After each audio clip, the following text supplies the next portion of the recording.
عليكم ورحمة الله وبركاته. معكم نادية، مرحبا بكم كاملين فين ما كنتو. كنتمنىكم تكونوا بخير وعلى خير. وصفة جديدة، فيديو جديد. وصفتنا اليوم وصفة مميزة، وصفة مختلفة على المعتاد. غادي نحضر معكم واحد الوصفة اللي ممكن تحضروها في الفطور اولا في الكوتي، كتجي حسن من الحرشة وحسن من المخمار، كيجيو هشاش كيذوبوا في الفم، واحد المذاق وواحد اللذة ما نقولش لكم. اكيد غادي تعتمدوهم ان شاء الله فضلا وليس امرا. اللي عجبكم هذا الفيديو ما تنسونيش من التشجيعات ديالكم بلي لايك وتعليق وتبارطاجيو هذا الفيديو مع الحباب والاصدقاء في المواقع الاجتماعيه باش تعم الفائده. ودابا بلا ما نطول عليكم غادي ندوزو نحضروا الوصفه ديالنا على بركة الله. نعطيكم المقادير والطريقة. عندي هنا واحد الزلافة غير مملوءة بالسميد ناعم جدا أو ما يعرف بالفينو، دقيق القمح الأصفر أو الفينو.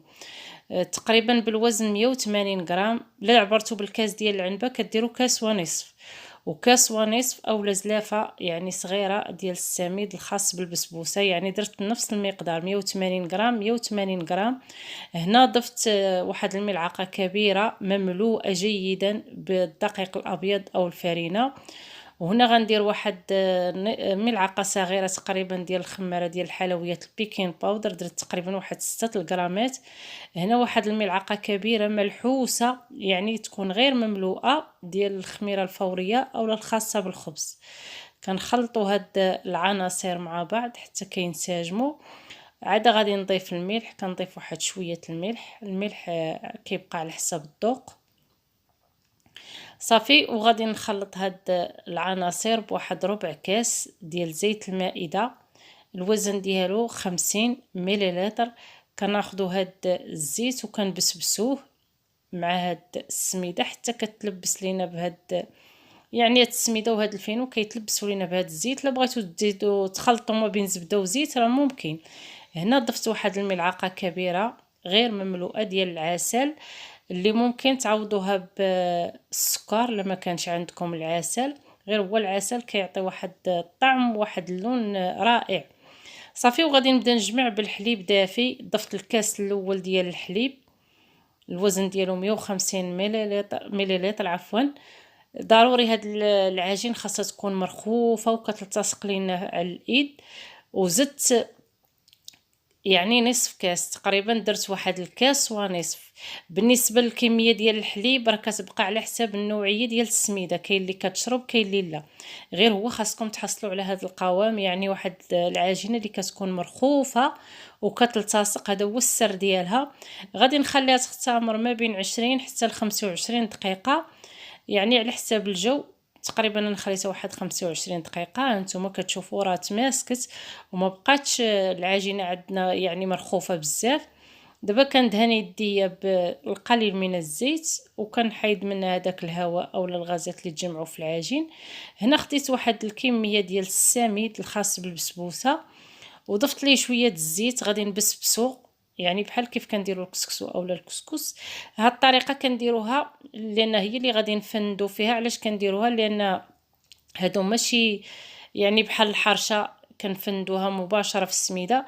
الا فندناها غير في السميد بوحدها كيجيكم ناشفين، اما ملي كنفزقوها بالزيت يعني كيجيو طريين صافي. غادي نشكلهم دابا كويرات. انا غادي نعبرهم. نتوما الا ما كانش عندكم الميزان كديروا عينكم ميزانكم. انا راه كل حبه عبرتها درت فيها 70 غرام، يعني كيجيو هما هادوك. بغيتو ديروهم صغار ديروهم، بغيتو ديروهم كبار ديروهم، يعني الاختيار كيبقى ليكم صافي. غادي نستمر نكور هاد العجين اللي عندي كامل ورجع معكم صافي. ملي كورت العجين وضعتها في هذاك السميده اللي بسبسنا كنفندها دابا مزيان من الجهتين بهذا الخليط ديال السميده اللي درنا مع الزيت.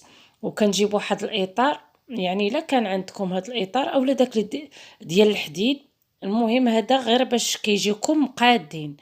الا ما عندكمش راه ممكن تستغناو عليهم وتبسطوهم غير بيديكم.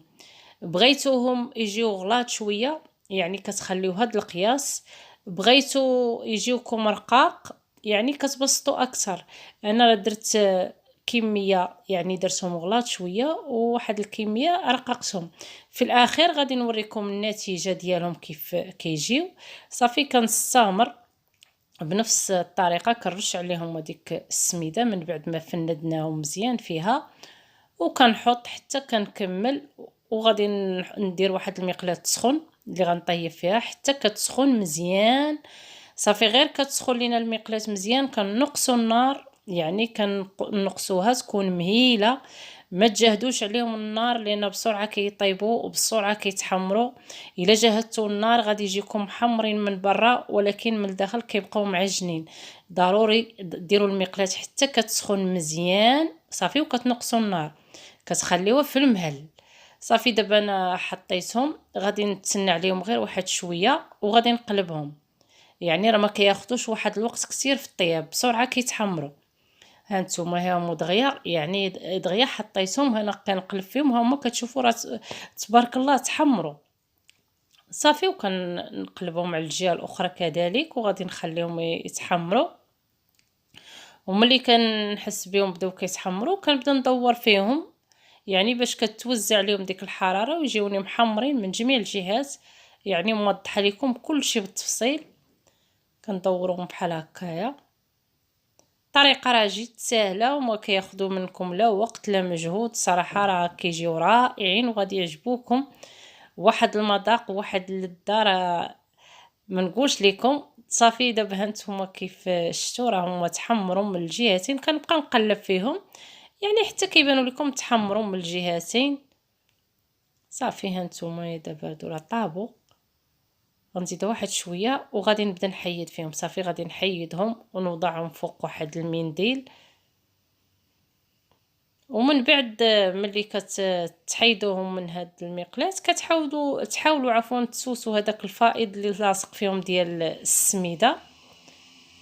صافي هادو دابا راه طابوا كلشي، غادي نحيدو دابا وغادي نجيب تاني الاخرين اللي باقيين ليا. ولكن قبل ما ديروا داك الكميه الاخرى كتحاولوا تمسحوا المقلاة بواحد المنديل.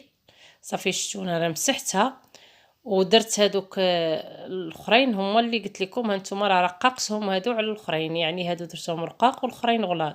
وكيكون هذا هو الشكل النهائي ديال الحريشات ديالنا اولا الفطائر اولا المخمار، يعني سميو نتوما كيف بغيتو. الصراحه كيجيو ولا اروع، كيجيو هشاش كيذوبوا في الفم، واحد المذاق وواحد اللذه ما نقولش لكم.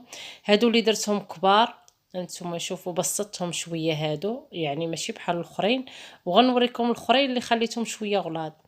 ها هما هادو، هذا هو القياس ديالهم. كيجيو رائعين ولذاذ لذاذ، ما تشبعوش منهم صدقوني. غير جربوهم راه غادي يوليو معتمدين عندكم لان فعلا كيستحقوا التجربه وكيجيو احسن من الحرشه العاديه.